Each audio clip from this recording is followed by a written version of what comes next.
Buenos días. Buenos días a todos. ¿Cómo amanecieron? ¿Sí? ¿Renovadas fuerzas? Tuvimos un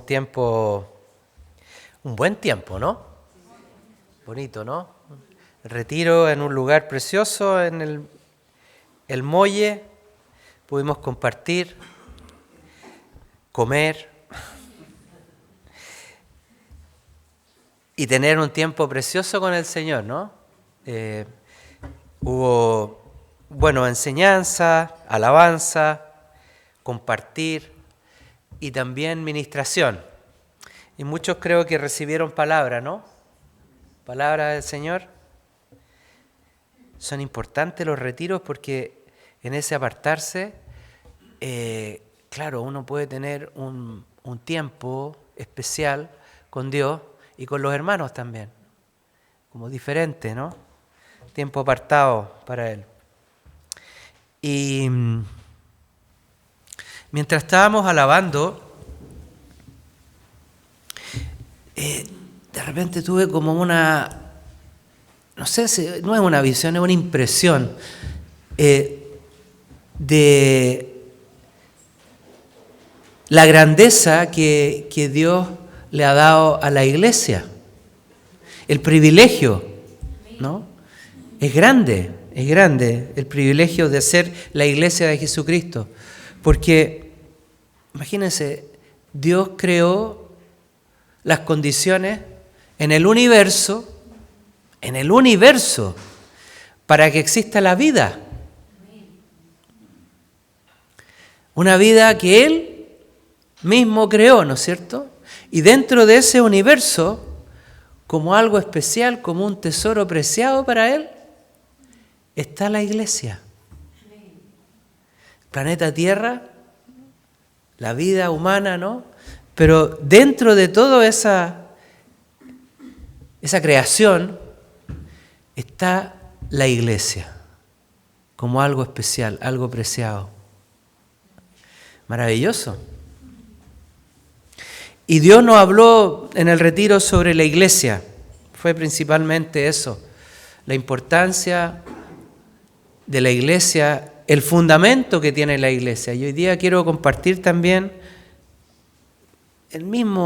partiendo del mismo tema, pero a lo mejor ampliando un poco los conceptos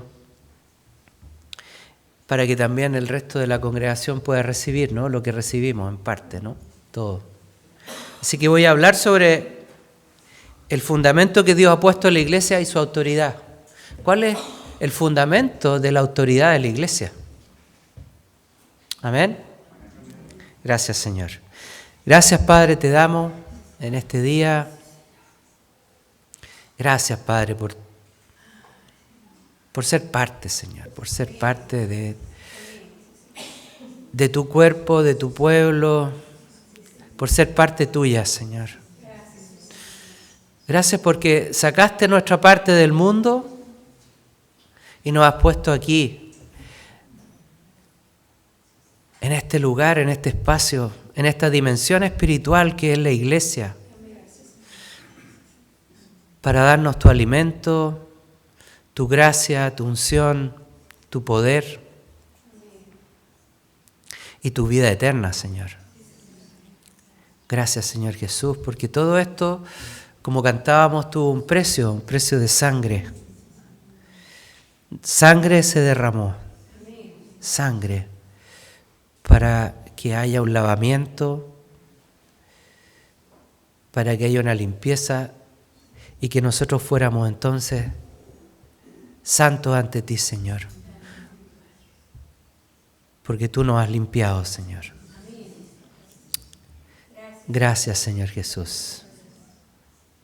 Amén. Amén. Vamos a Mateo 16 entonces. Vimos ayer esta confesión que hace Pedro, ¿no? Una confesión fundamental. Cuando Jesús está con sus discípulos y les pregunta, ¿qué les dice las personas? ¿Qué dice la gente? ¿Quién soy yo? Y algunos le dicen Elías, otros profetas, otros la reencarnación de Juan Bautista. ¿Y ustedes quiénes dicen que soy yo? Y ahí entonces Pedro responde, ¿no es cierto? Y dice estas palabras tan importantes. Tú eres el Cristo, el Hijo del Dios viviente. El Cristo, el ungido, el Mesías. Tú eres el Mesías. Tú eres la persona que estamos esperando, que Israel espera, el libertador, el sanador, el que está en las Escrituras, el que está anunciado, el que vendrá. Y bueno, Jesucristo le dice a Pedro, bienaventurado eres Simón, hijo de Jonás, porque no te lo reveló carne ni sangre, sino mi Padre que está en los cielos. La revelación, este entendimiento, esta comprensión, no es algo que Pedro haya deducido por sus propios medios, por su mente, por su intelecto o por su enseñanza, sino que es algo que Dios le reveló en ese momento y es algo sorpresivo, sorprendente. Aparece ahí. Y el Señor le dice, bienaventurado, ¿no es cierto? Dichoso. Qué bueno, Pedro, qué bueno. No te lo reveló carne ni sangre, sino Dios mismo, mi Padre que está en los cielos. Y le dice, y yo también te digo que tú eres Pedro, y sobre esta roca edificaré mi iglesia, y las puertas del infierno no prevalecerán sobre ella. Hablábamos sobre esta escritura ayer, ¿no? Como el Señor le hace a Pedro un juego ahí de palabras. Le dice, tú eres Pedro. Él en realidad se llamaba Simón. Ese era su nombre, hijo de Jonás. Pero el Señor le cambia y hace este juego de palabras y le dice, tú eres Petros, y sobre esta roca, sobre esta Petra, edificaré mi iglesia. Una piedrecita, tú eres una piedra, pero yo voy a edificar mi iglesia sobre esta roca. Antes el Señor le había hablado también a esto, en Juan capítulo 1, verso 42, dice, entonces lo trajo a Jesús, y Jesús mirándolo dijo, tú eres Simón, hijo de Juan, o Jonas, tú serás llamado Kefa, que quiere decir Pedro.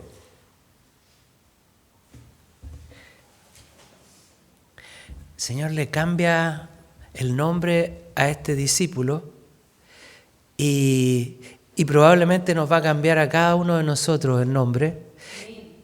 Seguramente ese nombre ya está cambiado, está escrito, porque nuestros nombres están escritos en el libro de la vida. No sabemos cuál es ese nombre. No tenemos idea cuál es. Pero cuando estemos en la presencia de Él, seguramente el Señor nos va a nombrar por su nuevo nombre, ¿no? Nuestro nuevo nombre. Qué lindo, ¿eh? ¿Cuál será el nombre? Cuando yo era chico yo quería cambiarme el nombre porque era tan complicado mi nombre y siempre me lo cambiaban, me decían Humberto a cada rato. Y yo, no me llamo Humberto. Qué tremendo. Hasta en el registro civil me pusieron Humberto una vez. Tuve que hacer todo un trámite. A mi hijo, hombre mayor, le pusieron también Humberto. Y dije, ¿sabes qué más? Ya, póngale Humberto, ¿no? Total. Bueno, yo sé cómo se llama. Bueno.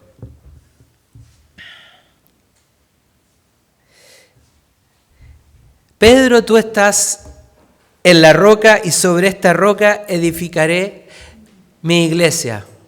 Tú eres una piedra una piedra, ¿no es cierto?, de construcción, buena, firme, pero tú no eres el fundamento.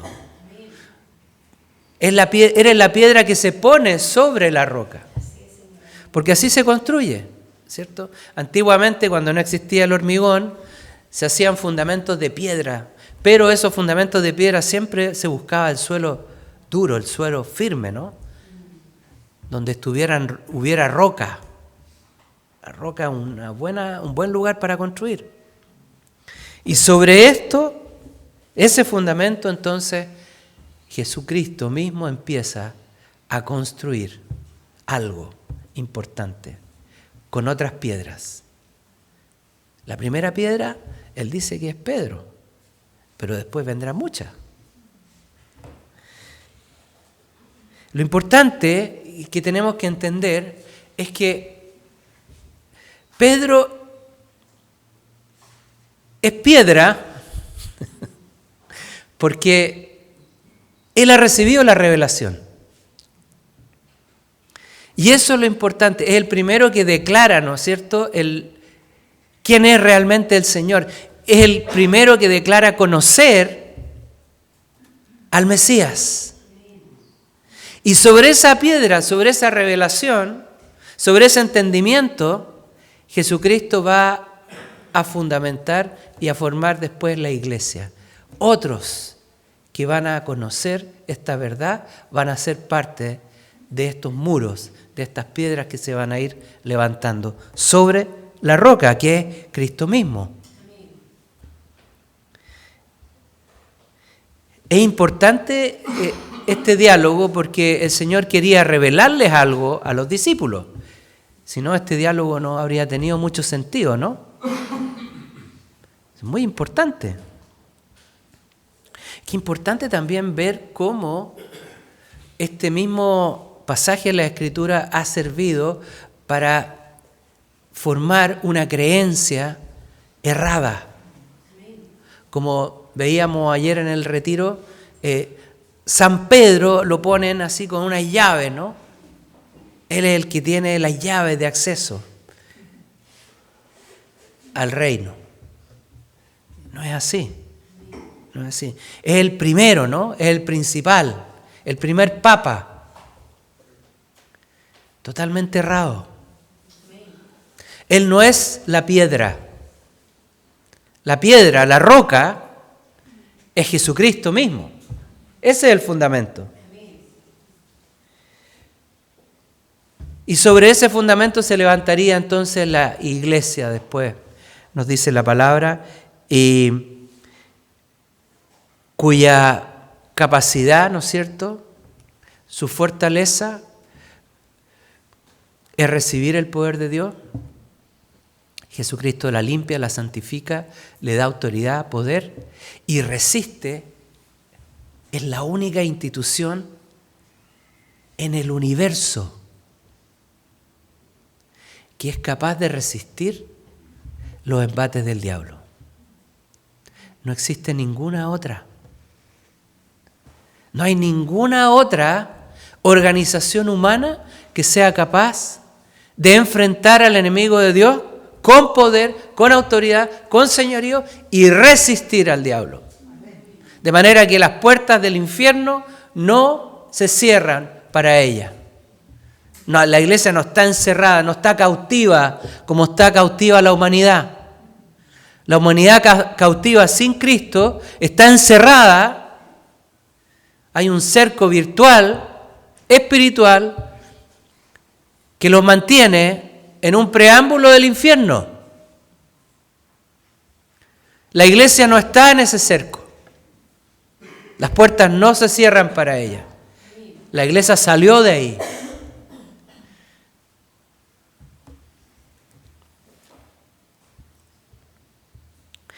Pedro tuvo claro esto, y fíjense que la Escritura no, y esto es bueno porque no lo vimos ayer, nunca se vio a sí mismo como la roca.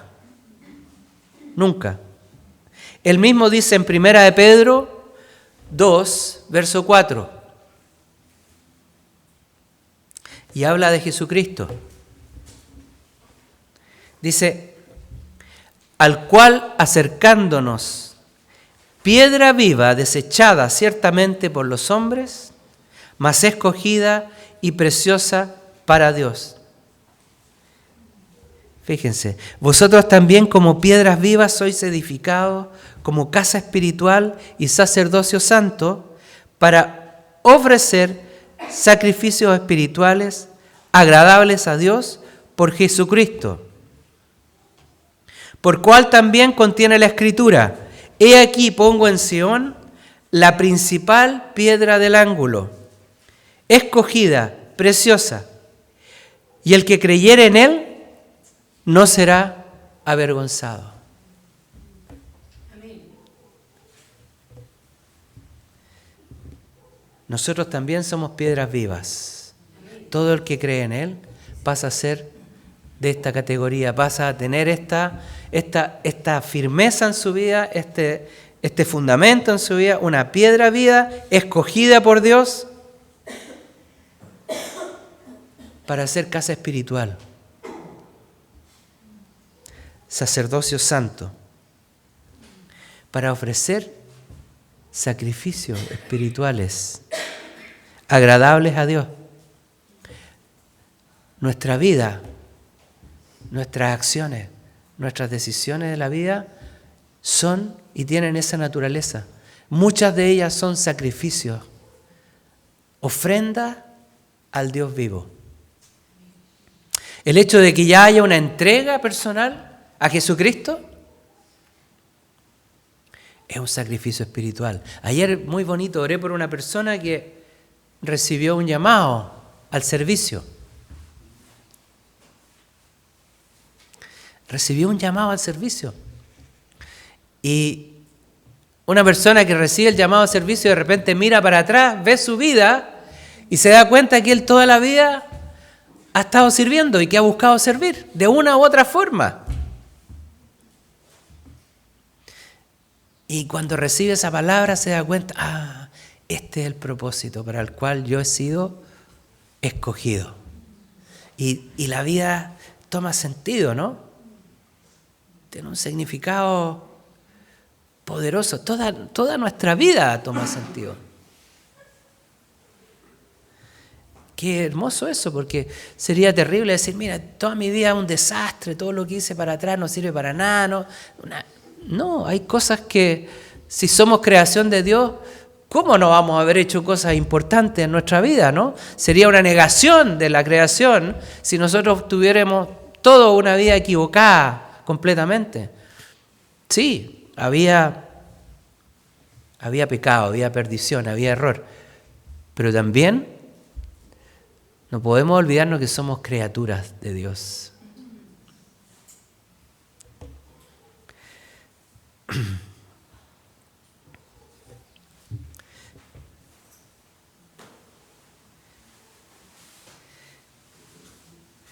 Él es la piedra principal, la piedra del ángulo.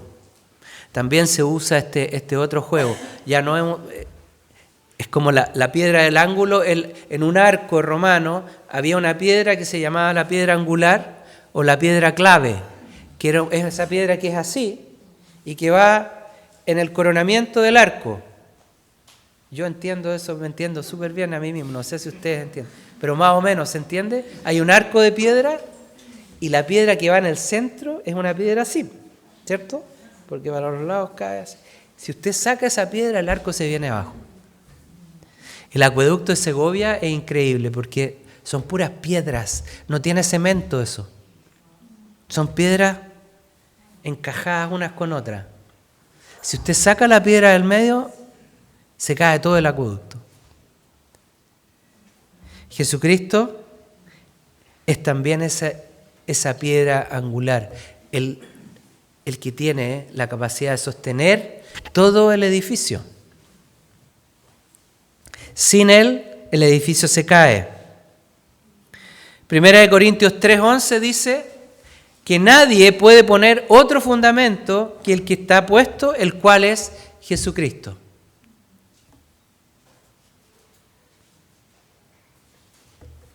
Y respecto de las llaves que le había dado a Pedro, ¿no? Fíjense lo que dice Apocalipsis 1:18. Está hablando el Señor y dice: y el que vivo y estuve muerto, he aquí que vivo para siempre. Amén. Y tengo las llaves de la muerte y del infierno. ¿Quién tiene las llaves para que la gente entre realmente donde tiene que estar por la eternidad? Es Jesucristo. Apocalipsis 3:7 dice: escribe al ángel de la iglesia en Filadelfia, el santo, el verdadero, el que tiene la llave de David, el que abre y ninguno cierra, y cierra y ninguno abre, dice estas cosas. ¿Quién tiene la llave? Jesucristo. Él es el que tiene la llave.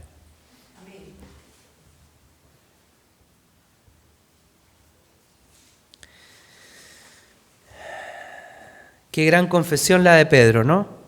Está contenida en todas las Escrituras. Las Escrituras van revelando, van diciendo, ¿no? Van hablando esta verdad. ¿Quién es realmente la roca? ¿Sobre qué roca se fundamenta la iglesia? ¿Y cuál es la base sobre la que la iglesia va construyendo, no?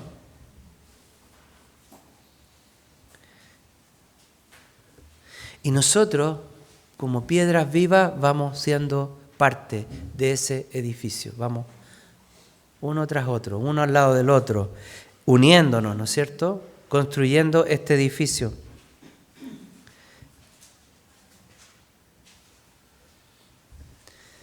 Y en una forma práctica, que dice el Señor, cómo obrar, ¿no es cierto?, cómo tal vez en el día a día. Mateo 7:24.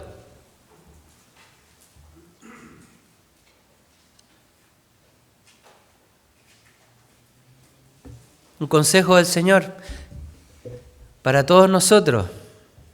Por cuanto cualquiera que oye estas palabras mías y las pone en práctica, será semejante a un hombre sabio que edificó su casa sobre la roca. ¿Cuál es la roca? ¿Cómo edificamos sobre la roca? Escuchando sus palabras y poniéndolas por práctica, ¿no? Si escuchamos sus palabras y no las ponemos por práctica, estamos saliéndonos del fundamento, nos estamos yendo a otro lado. A otro lado. Quizás ¿qué vamos a construir, no? Se puede construir un matrimonio, por ejemplo. Se puede construir un matrimonio si uno se une a un yugo desigual. La palabra dice, no, se unan en yugo desigual. Si uno se une en yugo desigual, está construyendo fuera del fundamento, fuera de la roca. ¿Y cómo es ese edificio que dice? Que viene la inundación, vienen los vientos, vienen las aguas y el edificio se cae.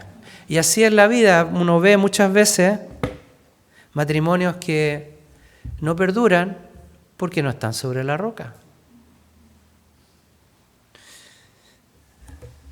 A veces hay matrimonios que duran toda la vida. Antiguamente, sobre todo, había matrimonios que duraban hartos años, toda la vida.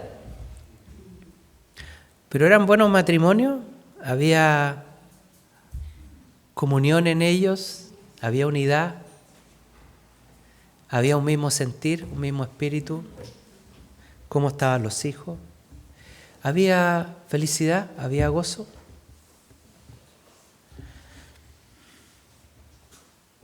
Mis padres estuvieron casados toda la vida hasta que mi papá falleció. ¿Pero era un buen matrimonio?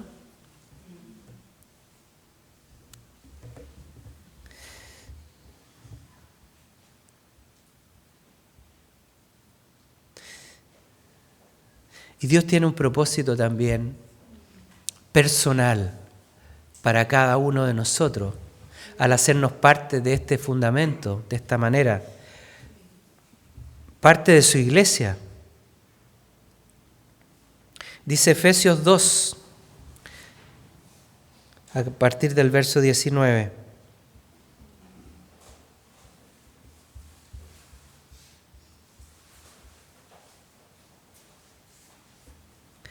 Así que ya no sois extranjeros ni advenedizos, sino conciudadanos de los santos y miembros de la familia de Dios, edificados sobre el fundamento de los apóstoles y profetas, siendo la principal piedra del ángulo Jesucristo mismo, en quien todo el edificio bien coordinado va creciendo para ser templo santo en el Señor, en quien vosotros también sois juntamente edificados para morada de Dios en el Espíritu. El Señor quiere que en este proceso, siendo parte, ¿no? Siendo una parte integral, estando en unidad, con un fundamento claro, darnos un crecimiento espiritual con el objeto de ser morada de Él. Ser perfeccionados, santificados, purificados, lavados, teniendo un crecimiento, ¿no es cierto?, una madurez espiritual. ¿Para qué? Para que Cristo more en nosotros. Y que de nosotros salga sus palabras, su mente, su visión, su amor hacia los perdidos, hacia el mundo. Qué perfecto, ¿ah? Es algo perfecto esto, es algo realmente, no sé, es mucho más que la perfección de una nave espacial que va a Marte. Hay una perfección que abarca lo físico y lo no físico, ¿no? Lo inmaterial, lo terrenal y lo espiritual.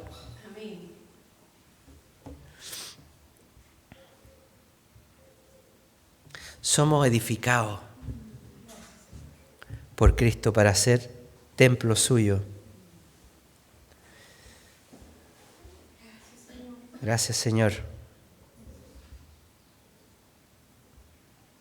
Y como decía, el diablo no nos puede cerrar el paso. El diablo no puede cerrarnos el paso. Podrá de repente poner tropiezo, porque la iglesia tiene sus luchas. La iglesia tiene sus problemas, y problemas a veces bien serios, como la crítica, ¿no? La división. La división interna es algo que está ahí, está acechando. Y hay veces en que la iglesia sufre división. Se produce un daño, pero si estamos bien parados, cada uno de nosotros, sobre el fundamento, la iglesia prevalece. Prevalece. ¿Cuántas personas hemos visto que a veces por esta realidad, que a veces mis pensamientos son los que valen, lo que yo creo es lo que vale, y no me someto al orden, al orden que Dios le ha dado a la iglesia, ¿no es cierto?, a la estructura que Dios le ha dado a la iglesia. Y empieza entonces la crítica, la división, y mucha gente se va. Pero la iglesia permanece. Y esa es la realidad, ahí está. Hay un remanente que permanece y que está bien parado en el fundamento, y Dios trabaja con ella.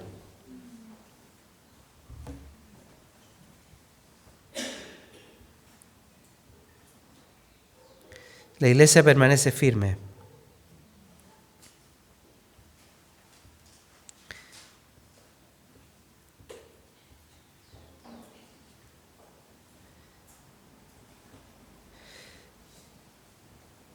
Y bueno, terminando, ¿no?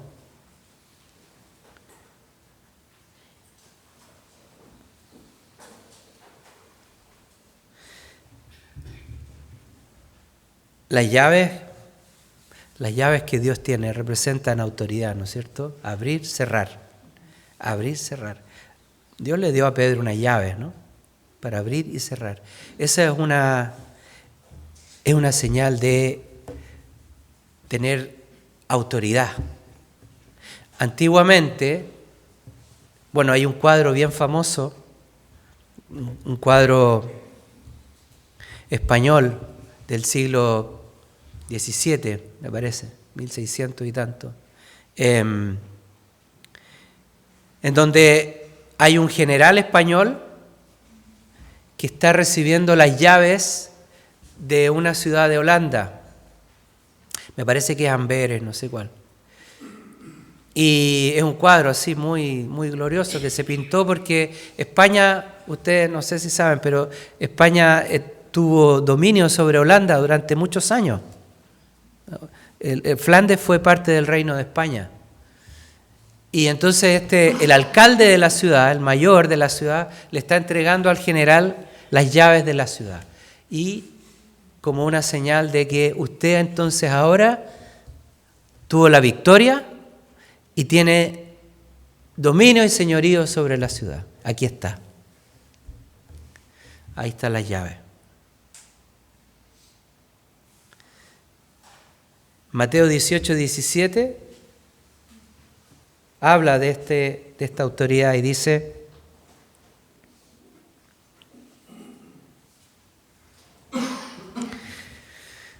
hablando de una situación de la iglesia que tiene que ser corregida, tiene que ser disciplinada,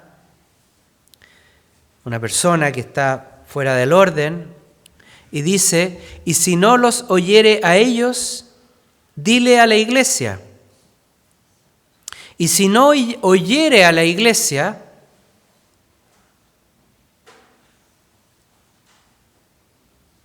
tenle por étnico y publicano.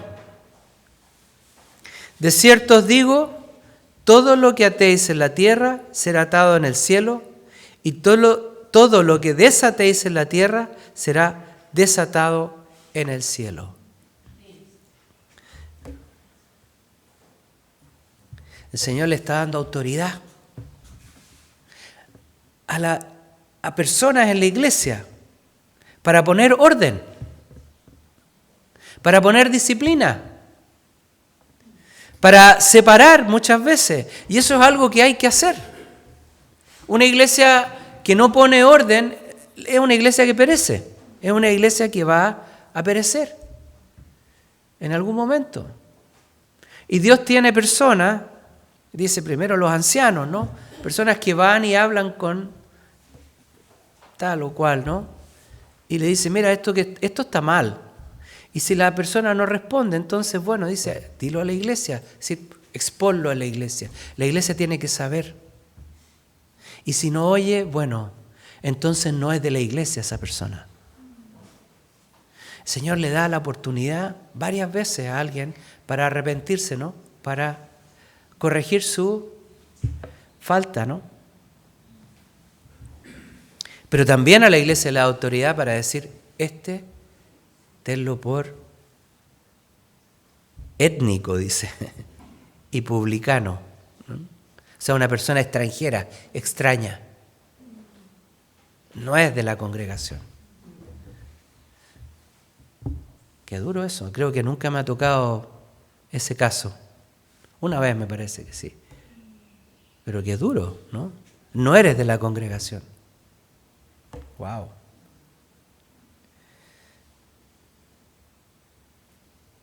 Autoridad, ¿no? Y no solamente para traer orden, sino que también Dios le da a la iglesia que tiene fundamento atar o desatar, permitir o negar, una autoridad moral dada por Dios.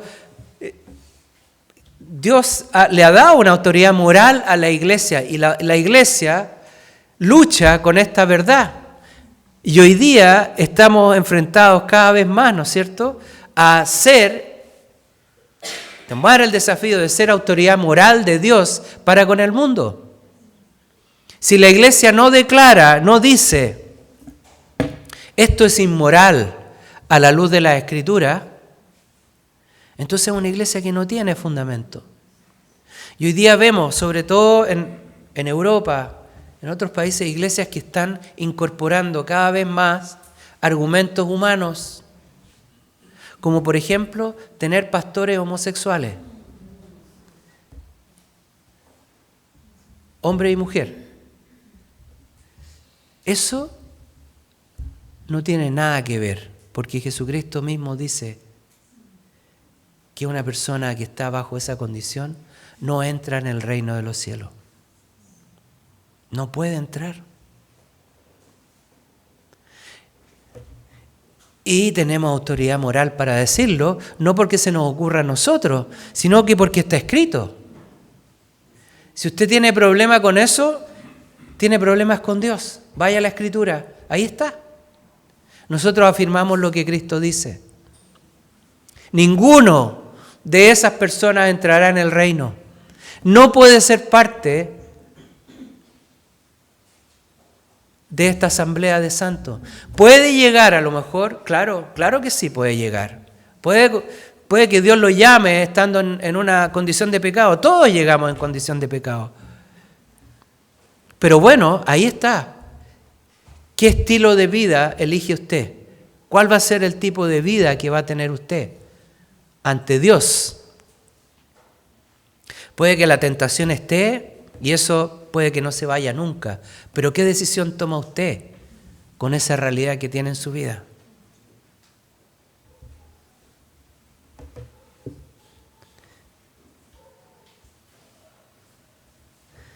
Autoridad dada a la iglesia por Dios. Esta congregación de piedras vivas. Tenemos autoridad para ejercerla. ¿Y saben dónde se nota? Cuando uno le habla a una persona y esa persona cree y se acerca a Jesucristo. Ahí está demostrada la autoridad que Dios le ha dado a la iglesia. Porque lo que pasa ahí es tan grande,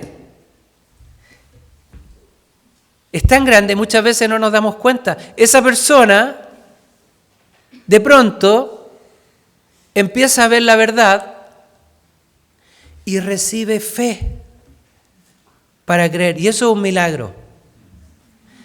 Eso es un milagro. Las potestades del infierno, ¿no es cierto? Las potestades de tinieblas, las huestes de maldad del diablo, lo tienen a la persona cegada, ¿no es cierto? Ciega, perdida, pero de repente uno habla y la persona como que empieza a creer y se abre esa puertecita, ¿no? Se abre la puerta. El Señor dice que si Dios abre esa puerta nadie la puede cerrar. Puede ser un portillito así, ¿no? Poquito, pero es suficiente como para que entre fe y se produce el milagro. Y claro, a lo mejor la persona no cae rendida a Cristo ahí mismo. A veces sí, muchas veces sí, pero sí empieza a creer. Y eso es un milagro. Y ahí está la autoridad que Dios le ha dado a la iglesia. Su palabra, ¿no? Para creer. Gracias, Señor. Pongámonos de pie.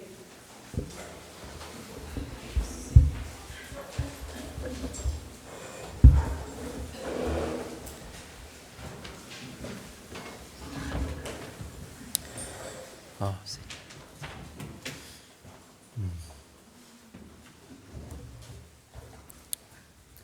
Démosle gracias al Señor por habernos, por llamarnos a nosotros piedras vivas, escogidas por Dios para ser parte del edificio, templo santo, para que Él habite en nosotros. Señor Jesús, te damos gracias. porque tú has hecho esto, Señor. Tú has diseñado, has planificado todo, Señor, para que este edificio exista, Señor. Gracias, Señor, porque tú eres el perito arquitecto, tú eres el gran constructor, Señor, de la fe. La fe que edifica al mundo, Señor. Y por tu gracia y tu misericordia nos has visto a nosotros, nos has mirado, Señor, y nos has llamado a ser piedras vivas, Señor. Pedro no es el único, Señor. No es el único Pedro. Hay muchos Pedro. Muchas Pedro también, Señor. Gracias, Señor Jesucristo, por considerarnos, por ser parte. Te damos gracias por el retiro también, Señor. Gracias, Señor Jesús. Te bendecimos, Señor, esta mañana. Y te alabamos, Señor. Amén.